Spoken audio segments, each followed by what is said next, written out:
Hello, welcome to my channel. This is the 12th episode.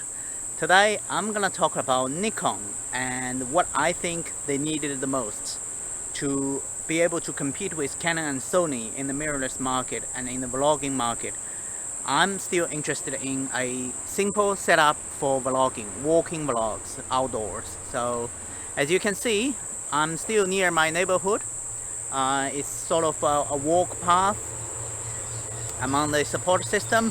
I'll be able to show you guys. I'm still fine-tuning it.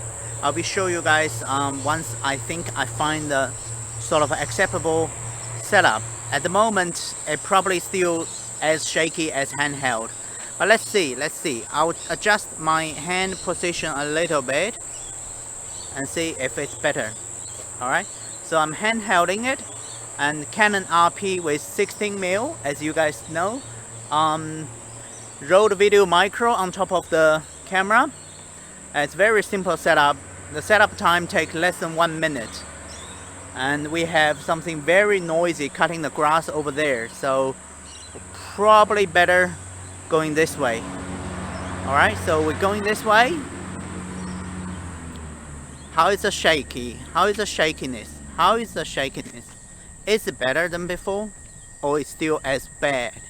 Because I don't really live in a build-up metro area.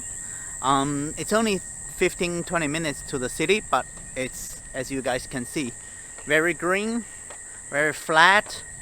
We have some houses, but we don't really have a lot of tall buildings. So I'm not sure if you guys will be able to see the stabilization other than the focused area, which is my face. Yeah, as you can see, my thumb still kind of crippled. Yeah, so I can't do much in the last 2 weeks. That's why I didn't make many videos, part of the reason at least. We are talking today about Nikon. Yeah, this is a topic being discussed again and again on the internet, on YouTube, in the last 3 years. It was all one-sided. Nikon is dead, Nikon is gone, and including a lot of famous Nikon shooters like Jared Polin, Matt Granger. They all, sold all their Nikon gears and moved to the new system, either Sony or Matt Granger. He moved away from Nikon for a while, and now he moved back to Nikon. Recently, with the announcement of the Z9, I think the noise started getting a bit, the wind has changed a little bit. But in my opinion, what Nikon has done with Z9 is great. But that hasn't really changed anything what Nikon needed. Right? I'm just adjusting a little bit about this handling. That doesn't really change what Nikon needed the most, right? If we think about it, in this mirrorless market at the moment, Panasonic is pretty much too small to discuss, and Fujifilm, at least in 2021, they haven't done anything significant. Not really shake the market or bring something really exciting. I think the XS10 is kind of good, but it's entry level, and the IBIS is pretty bad. Although it does have an IBIS, but it's not really good. What I think, Nikon, Canon, and Sony, they all have stabilized their market share, and Nikon is in a distant third, while Canon and Sony are battling for the first market share position. So what Sony has done is announced obviously the A1 in the beginning of the year, and then A7 IV towards the end of 2021. What Canon has done is only an R3, but because R5 and R6 were so successful, so they were not in a hurry to announce new bodies. And I think if you think Nikon as a main competitor, or the market gonna go into a big three sort of market position.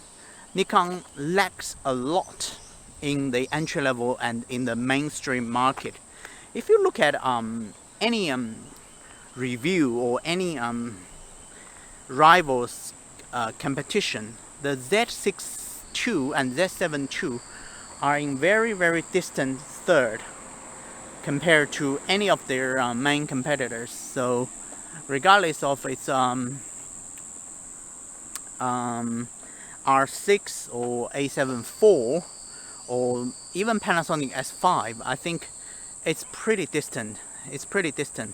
So the real issue is Z6 II is just a Z6, what Z6 should have been in 2018. So in 2021, it's just old. It's not really up to what the market expected if the big three gonna be established and stabilized. And then in the lens market, yes, Nikon has announced the 24 to 120, which is very important for them, but still, it's 3 years late, isn't it? And 100 to 400, great. Again, it's nothing new, and it's not really market leading at this point. And if we look at Z5, that's further behind. I think it's almost like a joke. They reused a D750 sensor, which announced 6 years ago, right? And then D750 was hardly market shaking.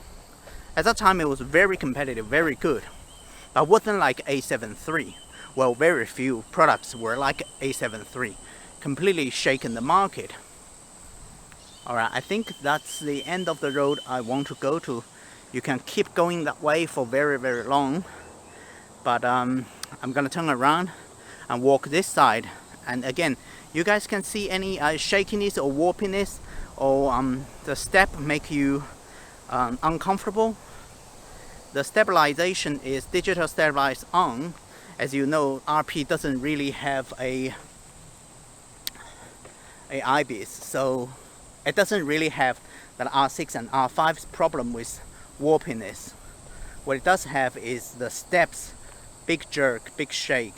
Yeah, let's see how it goes, right? In my opinion, Nikon need an entry level, better than Z5, better probably just a Z6 sensor at least, so give a full frame 4K video and you know, great dynamic range, great low light and low light AF, which is very important, which is what the 750 sensor lacks.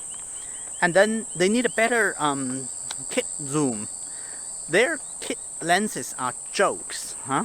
24 to 70 f4, which came along with the Z6, were too expensive. They were good, same as their 50 1.8, 35 1.8. They were really good optics, but they were too expensive to be the budget options, right? And Nikon simply give up the budget market and think, oh, all the market are move up market and more premium, so we completely give up. I think the turn has to be gradual, and they should try to maintain both ends of the market, look after both ends of the market. They didn't. Their limited resources or their decision made from above, I don't know, but I just think their 24 to 70 at what, $600 US new, and in the kit, if buy alone is $1,000 for a f4 24 to 70, and that's their cheapest zoom for almost 2.5 years until they had the 24 to 50, and that 24 to 50 is a joke. Who asked them to do a pancake zoom?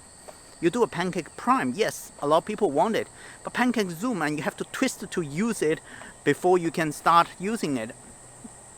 And then 24 to 50 is too limiting, and the aperture range is hardly fascinating, isn't it? The aperture range was what, f4 to f6.3, which is just not enough. I think people want more, and also people want cheaper options. That zoom, although it's not very useful in my opinion, sells for what? $400. $400 as their cheapest zoom. And even in the kit, it's adding what, $300 premium on top of the Z5.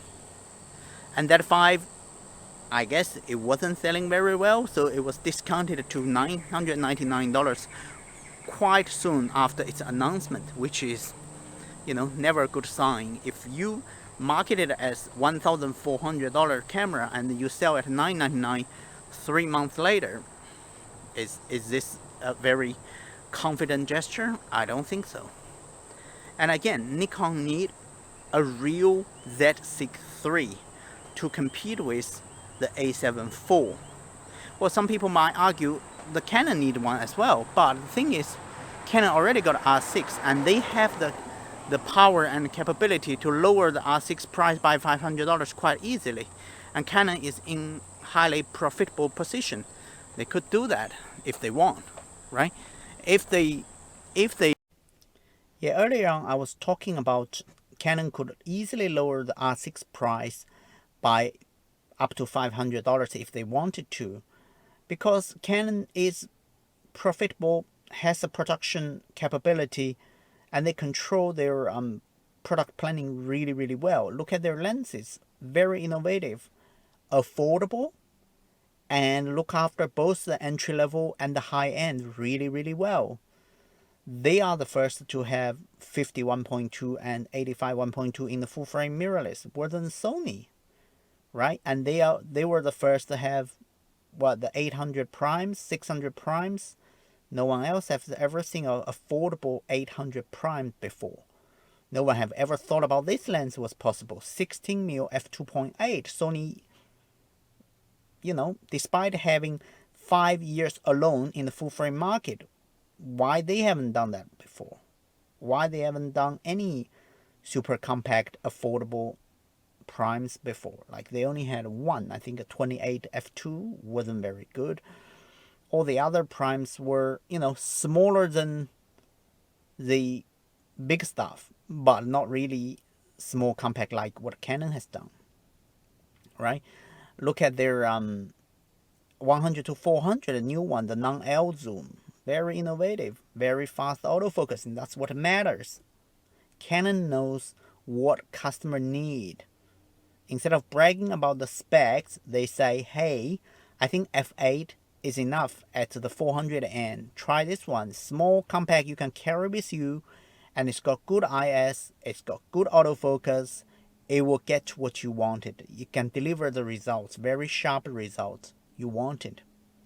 Well, Nikon, I just feel it's slow. They have the 51.2, very good, but long, heavy, big. Same with their 51.8, long, heavy. 35 1.8, long, heavy. 21.8, very good optics, but still long and heavy. So they sort of decided, okay, we're only gonna look at mainstream premium to semi-professional level lenses first before we expanding to both ends, where Canon's strategy has been, we look after the entry level and the L, which is traditional high end first, and then we expand to the middle range if we want to or if we need to. And so far, I think Canon has been much, much more successful than Nikon. And Nikon need more. That's my conclusion at the end of 2021 for Nikon. They need a better Z5. They need a quick successor of Z6 II, a real mid-range mainstream fighter. Can fight with, like the D7 56 years ago, can fight with all the main rivals without any but, asterisks, or, we are the weaker one, but, we're cheaper. No. Just be $2,000 to $2,500, head-on fight with A7 IV and R6. Deliver as good autofocus, deliver as competitive 4K video quality, deliver all the specs Nikon shooters want. I know Z9 is out of this world, awesome. However, Z9 is what, 5% of the market maybe? No, Z9, A1, and to some extent R1 in the future and R3 are very, very niche products. Nikon need their feet on the ground, mainstream products, solid products, to be able to establish their number 3 position and not fall too far behind and become, two rivals each other, and all the rest, Fuji, Panasonic, Nikon, are at distant 3rd to 6th position. And how is the second part of the video? I handheld it. I hope you guys enjoy it. I hope it's not too shaky. I hope the audio is not too bad. Let me know, leave in the comments below. And thank you very much for watching. Bye for now.